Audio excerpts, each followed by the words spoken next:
And we are back to discuss more Mandalorian. This time we're discussing episode 4, directed by Carl Weathers, called The Siege. And it wasn't really a siege, it was more like an attack. They didn't... It was more like a murder, like a mass murder of people. Pretty much. They just assaulted this place. They didn't really lay siege to it. They just assaulted the place.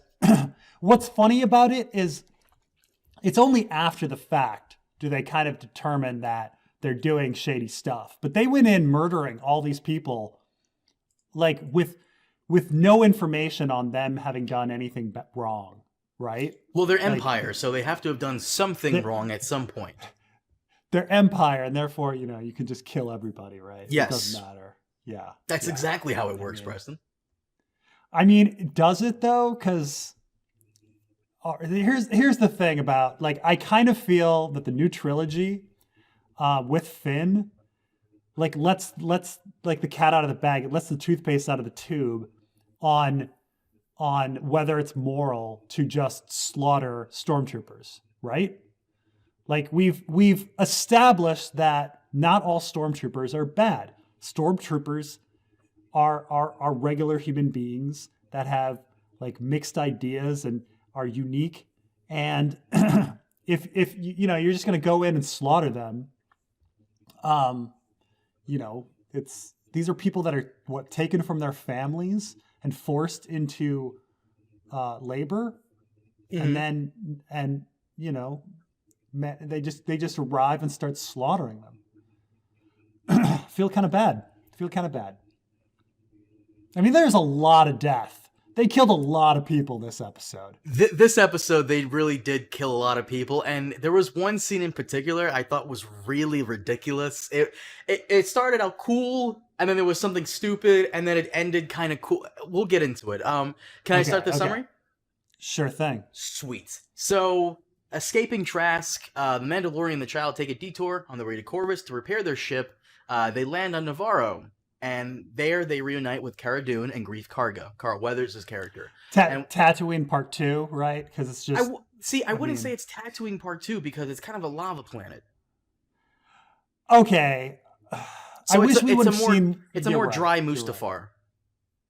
Yeah. Okay. I mean, it's desolate. So I used to live in the Middle East, and I lived in Jordan for a number of years, and I lived in Egypt for a number of years.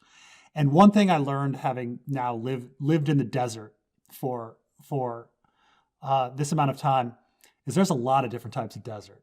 There's like 30 different types of deserts. Like, really? You kind of think of like, oh yeah. Like, you kind of think like, oh, desert planet, like you want these like golden sand dunes. Golden sand dunes are actually pretty rare. Like a lot of desert is like just endless mud that goes on forever, or it's like tiny little stones that go on forever, or you can have thick sand, powdery sand, like all sorts of weird different types. So most of the Nevada desert. Yeah, I mean, it's each has a different feel. Like, I would never say that like the desert of Wadi Rum in southern Jordan is anything like the deserts outside of the pyramids in Cairo. Like, just completely different feel, completely different sand, completely different like atmosphere of everything. And even in like Egypt, there's like the white desert and the black desert. You go out to the white desert and there's these calcium deposits, and they're all powdery and chalky. And then you go to the black desert and there's these black hills of black rocky stones everywhere. You get, it's all desert, but different, right? So, like, yes, this is a desert planet, but it's not Tatooine. Because it's not Tatooine. It's a bit more volcanic than that. Yeah. I was like, yeah, I was about to say, I wish there was more lava last time, but then I was like, oh, right, IG-88 died in a lava river. I guess there was lava last time. By the way, it's a blink and you'll miss it scene. As the Mando is walking in town, there's actually a statue of IG-88 in the town. Oh, by the way, I keep calling him IG-88 as a joke. Like, I understand he's IG-11, but he's fucking IG-88. Okay. Yeah, pretty much. Continue on. So, while he's getting his ship repaired, the Mandalorian agrees to help Dune and Karga destroy an Imperial base on Navarro. While destroying the base, they discover that it was used for cloning experimentation and that the child's blood was used in some of the experiments. They escape the base. His M count. You catch his M count. The Mandalorian, Did you hear that? Did you not hear that Mandalorian, line? the midichlorian, yeah. Yeah. The M count. Sounds better when they talk about it that way. So they escape the base, pursued by stormtroopers on speeder bikes and TIE fighters. Dune and Karga manage to kill the stormtroopers, while Mando eliminates the TIE fighters with his just repaired ship. As the Mandalorian and the child leave for Corvus, they are unaware that an Imperial spy has planted a tracker on his ship. So that's the basic, too long didn't read summary of it.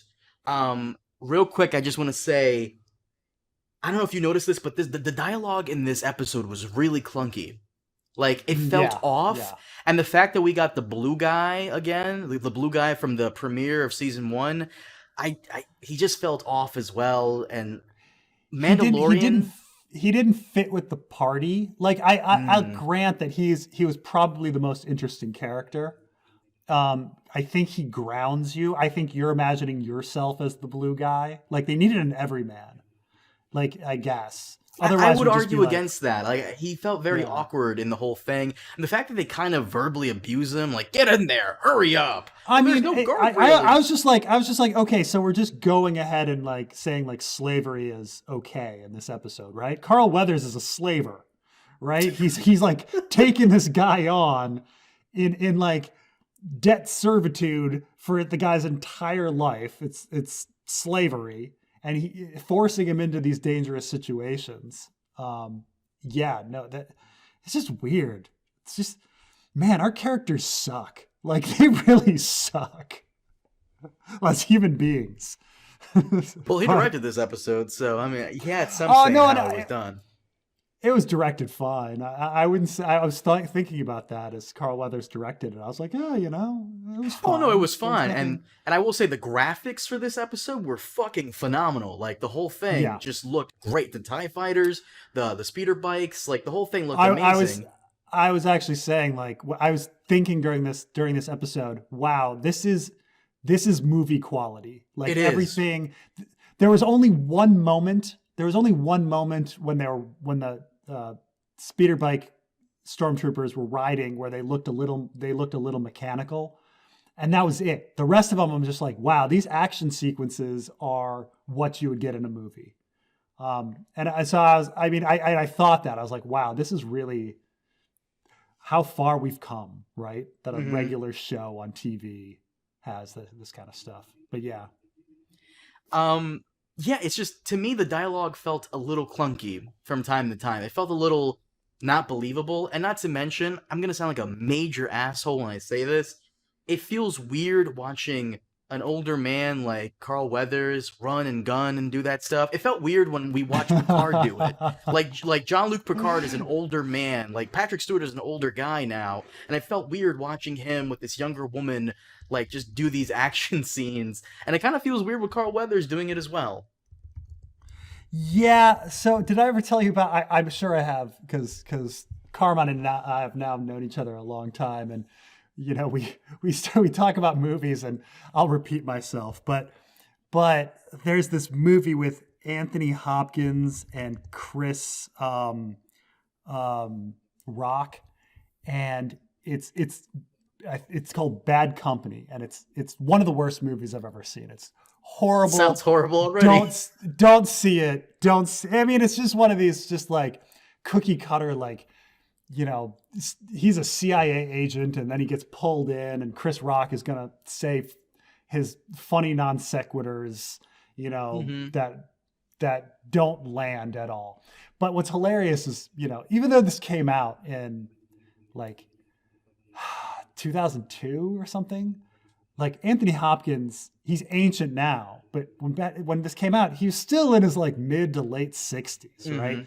Not an action star, like Anthony Hopkins as a young man wouldn't be an action star, but Anthony Hopkins as an old man is certainly not an action star. He's become a big man. He's gained his weight in his old age. And they have all of these ridiculous scenes where there's so much running in this movie.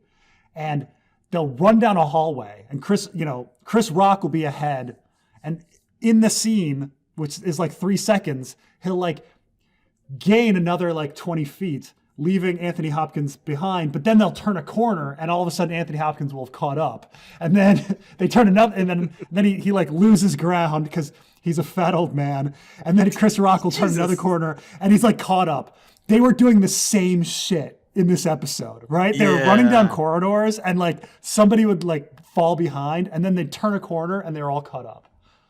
And I like the same thing. I was just like, oh God, they're doing that. But yeah.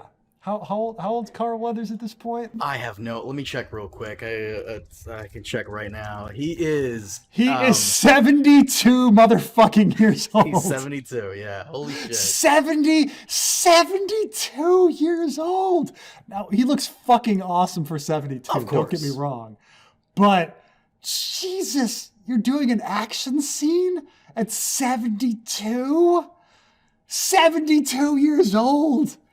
Oh my God. Oh my God. Okay. All right. Well, wow. I feel like a dick saying that, but it looks weird. And the other thing that I also noticed about this episode is that when they kill the Stormtroopers now have like, they're not doing like the Wilhelm scream where it's like, no, they're like horrifically dying, and they're making you known that they're horrifically dying. Yeah. Yeah.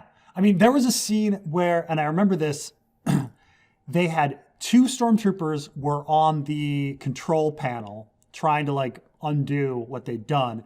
And one of the Stormtroopers is up high and then he drops and he's screaming to his death. And then they focus on the other 2 Stormtroopers looking down at their comrade falling to his death into lava. And there's this moment of like, even though they have masks on, you still get this feeling of, oh shit, like that guy died. That sucks. Like you still get that feeling, that like emotion through they somehow emote through their masks, of that like death. It's it's horrible. I also find it fucking insane how the Empire can afford all these super weapons, but they can't afford to put guard railings on like things that need guard railings on. I mean, this could, no one would have done that had it not been in the Death Star that way. True. Right? This was clearly an homage to the Death Star. It was the same control panel, the same lack of guard railing, the same sounds when he clicked stuff. It went whoa, same bars, I just find it funny, like just they're still doing it, but you're right, it's a homage. Or homage, sorry. There really isn't much to talk about with this episode because the pacing was weird for me. The dialogue was a bit clunky. It wasn't really much of a siege, more as it was an assault. It was a 95% action-based episode, right? There was very little dialogue, and the dialogue that was there was essentially Blue Guy not wanting to do something and Carl Weathers yelling at him, saying, "Do this, bitch. I'm going to take 10 years off of your slavery. Your 350 years of slavery." Honestly, I thought the only reason they brought him there was because we needed a casualty. We can't have Cara and Greef and Mando die, so Blue Guy's gonna die. Did he die? No, he didn't die, to my disappointment. He didn't die. Yeah. He didn't die. Yeah. I mean, I think he was there because there would be no dialogue without him. Like, otherwise it would be three people that were... You know how they do action scenes in movies where it's like 3 experienced military people and they all like lift their fists and like point and everyone has their little raid sign language stuff going on. They would have been doing that. But then they got Blue Guy here to be like, what? I'm not going in there. What? There's no hand railing. The comedic guy that has to, yeah. So... I mean, it reminds me of like Rob Schneider from like the Dread movie with Sylvester Stallone. Ever see that? Yeah. But the meat and potatoes of this episode is essentially it kind of advances the plot for Navarro, which is our home base planet. That's the planet where Mando first starts off at. That's where the Mandalorian cult originally was. That's where Greef and Cara Dune are. But the other main meat and potatoes of this is that we finally find out what the hell is happening with the child, why Gideon wants the child, and what they were doing. By the way, it's like everything is, I mean, this is consistent with the movies, but it's such a small world. Like the same scientist from the previous episode happens to be the scientist in the message, and then the rebel at the end happens to be the same rebel. The guy from Kim's Convenience happens to be the same rebel to stop by and interview Cara Dune. Well, they did you know? establish that they're patrolling the Outer Rim territories, and I guess Navarro's in the Outer Rim territories. But so the basic assumption here is that Gideon is using Baby Yoda to make Right. these weird soldiers that we see at the end. I couldn't tell if they were droids or maybe people. I think they were. Yeah, it was very Sigourney Weaver's Alien Resurrection kind of tubes of test subjects in there, right? Because they had like droid-like hands, but they looked like people in armor. So I'm a little like iffy on that. Mm. I mean, they're clearly like what trying to create force-based soldiers of some sort by like taking the blood from a force-sensitive individual and trying to use the transfusions to like create some sort of force soldiers of some sort. So it sounded like they were either doing that or they were trying to create artificially create force sensitive people by using the blood and trying to research it more. Because you could argue that Gideon maybe himself wants to be a force user like Palpatine was, because I think Right. I think it was, I don't remember. It might be canon that the Empire itself knows that what Palpatine really is, that he has the Force. I think either that or only a very few select people high up in the Empire know that Palpatine is Force sensitive. But it seems like either they're using Baby Yoda's blood to try and artificially create Force sensitives, or they're using it to create an artificially Force sensitive army of like clone droid hybrids. Yeah. What's the name of the moth that he chokes in the original Star Wars? I forgot the guy's name, but I know what you're talking about. Mahdi? No, wait. Mahdi. Yeah. I mean, certainly from Mahdi's position, like Mahdi doesn't seem to know that the Emperor has the Force, because he wouldn't have been so stupid. I mean, he was pretty fucking stupid in the first place by like insulting Darth Vader to his face about his religion. But I guess it would be really stupid had he insulted the Emperor's religion in front of everybody. Your old religion is pathetic and outdated. It only ruled the Emperor and his right-hand man only practice it, and it was only been gone for 18 years, 20 years, but pathetic. Anyway, continue. The other major thing is that now that Gideon has a tracker on Mando's ship, Gideon can appear at any point, any time in the next few episodes, and it would make sense. Which I kind of like. That closes up that potential plot hole there. The other thing that we also get, that's a huge thing, and I'm about to nerd out for a minute here, is the implication that Gideon doesn't have a Star Destroyer. He has a light Imperial cruiser.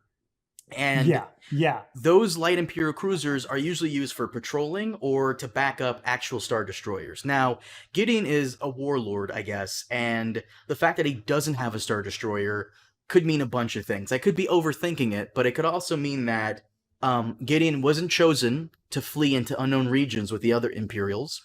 He was either left behind on purpose, or he chose to stay behind, or could be in the known galaxy for other reasons. Because someone on Star Wars Leaks subreddit, shout out to Actulato, I think I said his name right, compiled this together. You can actually hear John Williams' Snoke theme when Grief Karga, Mando, and Cara Dune are checking out the tanks. So, oh really? Yeah. So, for some reason, Palpatine was able to make Snoke and clone him several times and still have Snoke use the Force. The real reason is because Palpatine was never set to come back in the final movie. They just Right. But I guess they're trying to fix it up here because the reason Palpatine was able to clone Snoke is, I guess, dark side magic. Maybe, just maybe, Gideon's research here is probably going to either be stolen or he's maybe doing it on purpose to send the info back to Palpatine in unknown regions. So, Yeah. because they did do the Snoke theme on purpose when they were looking at the tank. Yeah, I mean, of course, one could say, well, they just had this music and they wanted a creepy sounding music or something. But it is odd that they used the Snoke theme, because if I were looking at the story just from like what we've seen on Mando, we kind of think that like, okay, this Moff Gideon, he has fled to the Outer Rim because the New Republic is controlling the inner planets, and he needs to hide somewhere. So he's going to hide on these Outer Rim planets where there's not much, if any, New Republic influence or control. He's got this ship that, it's not a Star Destroyer because he just doesn't have the power. They of course do the homage where, they show it from underneath and it's going just like in all of the movies, but it's not. It's a much smaller ship. So I don't know. I mean, this is his chance to reestablish the Empire, is to steal Force sensitive creatures and try to do science experiments to create a Force sensitive army. I guess. But like I said, we don't know if he was left behind on purpose, because when Disney bought out the canon, they wanted to when Disney bought out Star Wars, they wanted to put out what happened after Return of the Jedi. And basically what happened was, a year after the Battle of Endor, the rebels and the Empire had one final gigantic battle over the planet of Jakku, and the Empire lost. Those that retreated managed to grab a few other Imperials, and then a bunch of them retreated into unknown regions. Of course, some other undesirable Imperials were left behind in the known galaxy, and those were the ones stuck fighting the rebels. Oftentimes they were losing, sometimes they had to be mercenaries, kind of like the older man from episode 1 of season 1, I forgot his name. He and his dirty stormtroopers were essentially like mercenaries. I don't know if Gideon was left behind on purpose, or maybe he chose to stay behind, or, maybe he's there for an ulterior motive that has to do with the Force cloning. But it should be hard to clone Jedi or Force sensitives at all. Now, do you think they're trying to do what the prequels did, and they're over explaining everything? Like they're gonna, like, I think the Mandalorian's probably gonna go at least 5 seasons, and so are they gonna eventually get to, this is where the First Order came from? You think they're gonna go that far and be like, these are the seeds for the First Order? Well, the First Order, we kind of already know where they came from. Like I said, a bunch of Imperials managed to gather up a lot of their allies and retreat into unknown regions, where Snoke helped them navigate unknown regions, making them into the First Order until they could come back like 25 years later and have this Cold War with the New Republic, until eventually they striked in Force Awakens with the Starkiller base. Now, where it gets annoyingly confusing, and this is the problem with Rise of Skywalker, is that at one point in time, there are 3 Imperial groups. There's Palpatine's Final Order on Exegol, which was hidden from everybody. There was the Empire turned First Order in unknown regions, not on Exegol. And then you have Imperial warlords, a bunch of them in the known galaxy, vying for control of their own sectors or just trying to survive. And Gideon is one of these warlords. He could be trying to make clone hybrid people with droids, because like I said, like if you go back, one of them had, like, a lot of those guys have like a droid hand from what I could see. Right, but then I'm also thinking about Luke in his tub in Empire Strikes Back. Like he had a bunch of shit on him, So what is part of them and what is just something trying to keep them alive? Well, this could also be like the Dark Trooper thing that we saw in the original Legends. I don't know if you remember the Dark Troopers. Yeah. No, I do. And I'm also thinking about, so at the end of the episode, they had they expand on the room and they show all these, shock trooper armors. And you're supposed to be like, oh man, he's got all these shock troopers. The shock troopers weren't really that great in the last episode of last season. You mean the Death Troopers, I believe?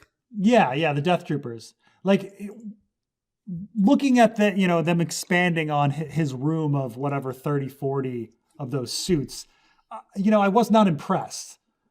Unless, like, those troopers are supposed to be force sensitive guys. Like, it's only impressive, right? If those guys are going to be the force sensitive army. But I don't know. Well, we've also had hybrid humans with droids before. I mean, Darth Vader has more mechanical parts in him than he does have flesh. I mean, it's a completely possible thing that's what we're gonna get. So, and I don't know how I feel about that because honestly, depends on how it's done.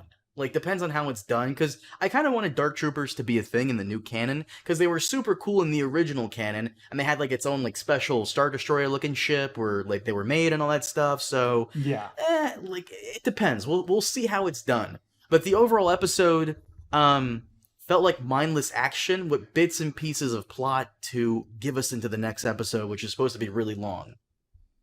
Oh, really? The next one's going to be super long? The next one is supposedly titled The Jedi, and it's supposed to be very long. Well, they're really getting into things. I mean, I was not expecting them to reveal the big freaking mystery of why they want Baby Yoda so quickly. When they just slipped that in, I was like, whoa, they just told us. They just told us the big mystery of what they were looking for. They could have held that off for another couple seasons. Well, according to Giancarlo Esposito, he even said in an interview, if we ever get to season 4 or 5, that's when the real questions start to be explained. So, and I'm like, they just answered him last episode. See, we think we got an answer. They could do a complete 180. So we'll have to see. But the episode was actually okay. I felt as though episode 3 was much better. This one was okay. I thought it was.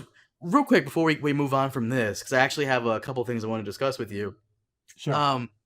The dumbest scene ever, I think in Mando ever, was when Greef Karga and Cara Dune escape on the transporter thing, and super cool, the scout troopers come out and they're on their bikes and they go over the hill, over the cliff, and And I was really surprised that 2 crashed into each other. That was the dumbest thing.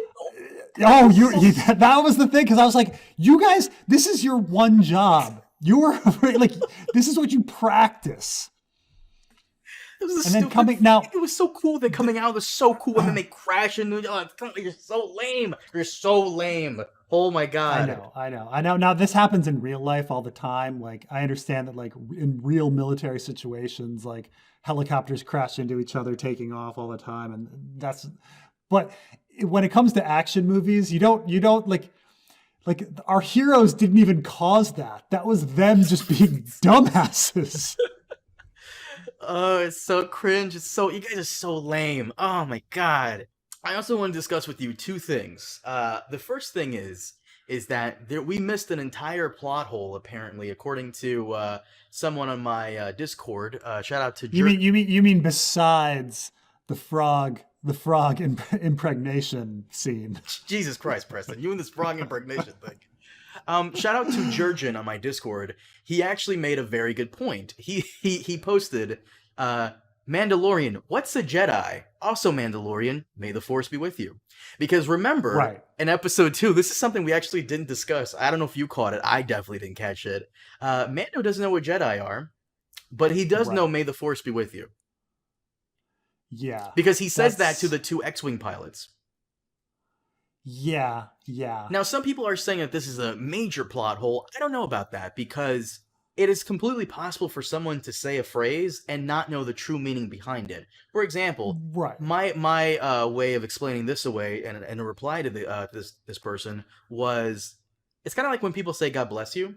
No one really knows the true meaning behind God bless you, but people say it anyways. Yeah, and I was thinking about this as well, like Gesundheit and stuff like that, and God bless you. They don't really think about it. When I was, it's when I was in my early 20s, I lived in Shanghai, and you learn a little bit of Chinese there, and so Beijing, literally, like when you break down the word for Beijing, it means north capital. And there's another city, Nanjing, which literally means south capital. And Tokyo literally means east capital in Japanese. But what I remember saying to somebody, like I remember somebody else mentioning this to a Chinese person, and they said, "Huh, I never thought about that." Because like they just say the word Beijing and they don't think that it literally, and it so literally just means north capital, but they never think like, oh right, it means north, like the capital that's in the north. I've never thought about it that way, and but that's like it's so basic. It's staring right in front of you, but you don't break it down. Somebody just pointed, like I just read this the other day. I never thought about it. Like you ever played? Did your parents ever do this little piggy went to the market with your toes when you were a kid? Yes. This little piggy went to market. We as kids we all assume it's like a pig with a shopping bag going to the market to go shopping. No, it's this little piggy went to market to get slaughtered. Oh, I didn't know that. And you're like, right. You just don't think about it, right? You don't think about it. It's something that's staring you in the face your entire life, and you don't think about it. So it could be that like maybe the Force be with you. It just doesn't. That's just something people say in the New Republic, because Admiral Akbar in the New Republic. Right, but it also could be that other religions like worship the Force, and so when he's talking about like Jedi and their magic and stuff like that, he might not be thinking of it in that way. He's just like, well, a lot of religions talk about the Force. It's like saying God or whatever blessing. Like he doesn't. Yeah, so it could be that, but. I mean, I think by itself, him having not heard of the Jedi is idiotic. But I can understand the disconnect with a saying that people just say, and him not connecting it to the Jedi. I can understand that. I think it's stupid considering that the heads of the New Republic were Jedis, or at least their security agency, and the head of the Empire was a dark Jedi. That he should have known that, but. Well, I like the little piggy market analogy much better than the God bless you thing, because Jurgen did point out that it's kind of impossible to disassociate God bless you from God and religion in general. And he also doesn't believe that the writers thought much about it anyways, that it was a bit of an oversight, which I guess you could argue that. But at the same time, for me, my headcanon is that May the Force be with you is just a saying within the New Republic that they say to each other. Because a lot of the New Republic leaders like Mon Mothma and Admiral Akbar have said it a lot of times. Even Han Solo at some point says it. So it's a whole thing that they say in the New Republic without giving much thought as to where it really comes from. It's also kind of like saying good luck or may peace be with you or whatever. Yeah. But have Jedi ever said "May the Force be with you" to non-Force sensitives? I don't think they ever have. I don't think that's. I'm thinking about the different times I've heard it. Like obviously in the original movie, you hear "May the Force be with you" from the head of the rebellion to the soldiers. So that's a non-Force sensitive saying it to people that he assumes are not Force sensitive, and then you hear Ben saying it to Luke, but that's a Force sensitive saying it to someone that he knows is Force sensitive. But would like interconversations happen? I mean, besides Han Solo saying it to Luke, a non-Force sensitive saying it to a Force sensitive. But he actually says it when he doesn't know that Luke has the Force. No, I think he says it to Luke. I think one of the very few times he says it to Luke, was it Empire or Return of the Jedi? It doesn't matter, but the point still stands. The other plot hole is that someone made a nice little meme picture. I'm sending to you on Facebook now. I don't know if you got it.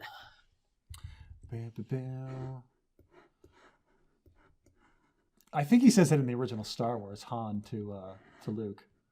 Oh, he might have. Yeah, he might have. But shout out to Baby Ray who sent me that picture. So yeah, this is. I mean, so the big thing is like Obi-Wan Kenobi ages so quickly between Revenge of the Sith and Real Star quick, let me Wars. set this picture up for the audience.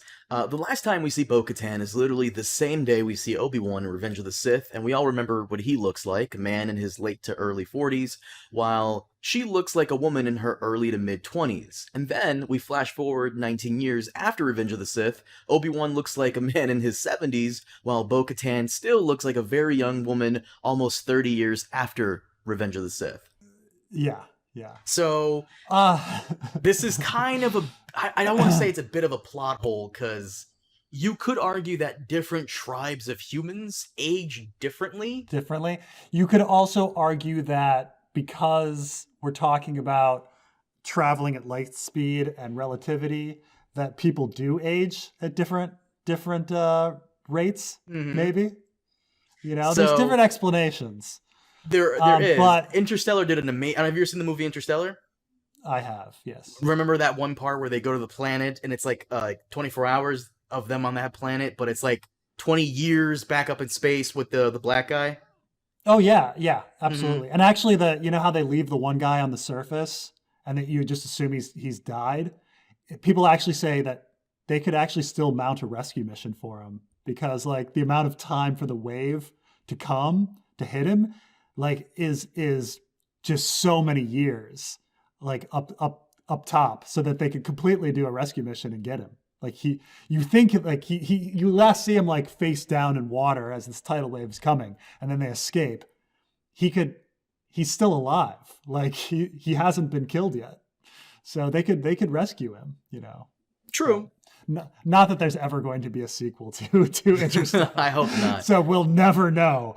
But yeah, I mean, obviously, like movies do this kind of stuff, like age people when it's convenient and don't when it's not. Like soap operas love to take characters who are just born and then age them up to where they can start dating and interacting with the other adults. And then there's like the X-Men movies where they take place over the course of like 30 years and no one ages. Yeah, that's that. There's just no point. There's no point in having like one movie in the 70s and the next one in the 80s and the next one in the 90s and have everybody the same age. He's supposed to look like Patrick Stewart in 10 years. I don't know how he's gonna pull that off. Right. One guy was at Auschwitz. Like he survived the Holocaust and he looks like he's 50 in the 1990s. See, the new Disney canon has a great opportunity to explain why Obi-Wan is so much older. You could argue that the reason Obi-Wan is so much older is that maybe something happened during his exile in Tatooine where he had to exert so much of the Force that it physically aged him. That would make sense. The other thing you could also argue is that Bo-Katan is Mandalorian, and hundreds, thousands of years of evolution, maybe Mandalorians age slower so they could fight longer since they're a warrior race. So this is something in Star Trek. So in Star Trek, Zephram Cochrane is the guy who invents all of the warp drive. And when they show Zephram Cochrane in the original series, because he appears in some episode for some reason, at least virtually or something, he's a young man. But then when you actually watch Star Trek First Contact, he's an old man, and you're like, what the hell happened? And people are like, well, radiation, post-nuclear war, radiation, fast aging. And you're like, oh, okay, I guess. So something happened, I guess. Yeah. Well, so to me, Bo-Katan being young, warrior race, they age slowly so they could fight longer, and Obi-Wan, I guess you could argue that something happened to him while on Tatooine where he had to exert enough life force, enough of the Force itself, where it physically Maybe he's a aged clone. him. Maybe he's a clone. He ages twice as fast. That's also possibly true. That is This was an old theory actually back in the day, that Obi-Wan Kenobi was actually a clone, and that Obi-Wan was a numerical thing standing for wow, old Ben. really? Old Ben 1. Yeah, old Ben 1, that like he was a clone. I This was a never would theory have that thought went that. around before the prequels came out. Yeah. Yeah. That's actually that's not bad. Actually, that would Yeah. kind of okay. I can see why people would think And that. right, and then you find out that Obi-Wan, Wan is just Wan. It's not Yeah. Ben. It's not Obi. It's not old Ben 1. On that note, what did you think of the episode? I thought it was okay. It was fine. It's kind of just a neutral pass. Like, it was an all action episode, so there's not much to say about it. Pretty like one much. way or the other. Yeah. Like it was the action part. Like I say, like I'm getting tired of the meat grinder. Yeah. I know what But you mean. I'm not as tired of it as you are, but they should make stormtroopers more. I'm glad they made them faceless, but should make them a little more soundless as well, because them like doing the death screams really like oh shit. oh yeah, So and that's the thing. If we're entering into this Mando world where everybody's like, oh, anti-hero, oh, like our main characters like have are not all squeaky clean. Like there's nuance to our characters. They all have like mixed paths where they've done bad things and good things, and they're conflicted. Okay, then you can't. Then if we understand that these are real conflicted people, then you're just murdering stormtroopers who we have to assume are conflicted individuals as well, who have nuance and depth. There was Finn. Like they already is Finn and Lando's daughter or whoever. you're into it, man. Oh, this is good. Hopefully you'll be into it as well for the next episode, because it's supposed to be the big like thing where we get Ahsoka, and we're at the halfway point now. This is episode 4, so apparently things are possibly going to heat up. Now that we've gotten Gideon off again, now we got Gideon again, and the whole thing with Baby Yoda, that storyline deepening a bit. Hopefully there's not that many side quests left, and we can just go like main story onwards to the finale, which will take place December 18th, I think. Yeah, December 18th. So we have 4 more episodes. So hopefully it's just straight on story from here out. We'll probably get like a side quest in episode 7 or 6 or something like that, but I'm expecting big things in regards to the next episode, where we might finally get Ahsoka. And hopefully we can see those dark trooper looking dudes in action as well. Yeah, and we'll eventually figure out how this is all related to Boba Fett. That's the real mystery. That's true. Preston, do you mind if we wrap it up here? All right. Guys, thank you so much for joining us, and we'll see you next time with more Mandalorian. Have a good one.